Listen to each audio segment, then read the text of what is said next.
আলাইকুম, আমার নাম শান্তনু বিশ্বাস। আমি জিনেস ল্যাবরেটরি স্কুল অ্যান্ড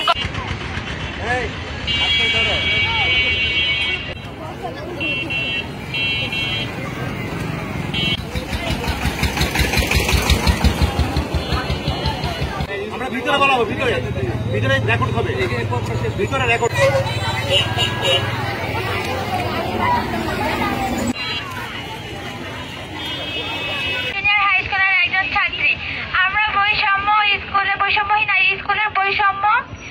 বৃত্তি পরীক্ষা দিতে চাই। সরকারের কাছে আমরা ছোট শিশুরা কি অপরাধ করেছি যে আমাদের বৃত্তি পরীক্ষা দেওয়া যাবে না?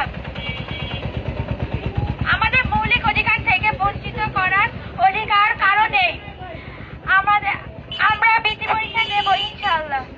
এখানে আমরা বৈষম্য বিরোধী ছাত্র আন্দোলন করেছিলাম, কিন্তু এ সত্ত্বেও আমাদের কেন বৃত্তি পরীক্ষা থেকে বিচ্ছিন্ন করে দেওয়া হচ্ছে?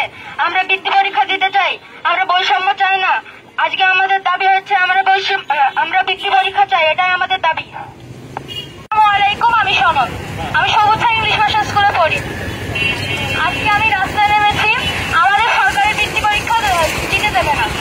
আমি সরকারের কাছে এটা জানতে চাই, সরকারি স্কুলে যারা পড়ে তারা বৃত্তি পরীক্ষা দিতে পারবে, কিন্তু আমরা কেন পারবো না?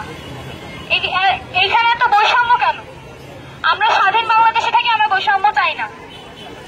আমরা চাচ্ছি আমরা বৃত্তি পরীক্ষায় অংশগ্রহণ করব। এজন্য আমরা সরকারকে বলছি আমাদের যাতে পরীক্ষার অনুমতি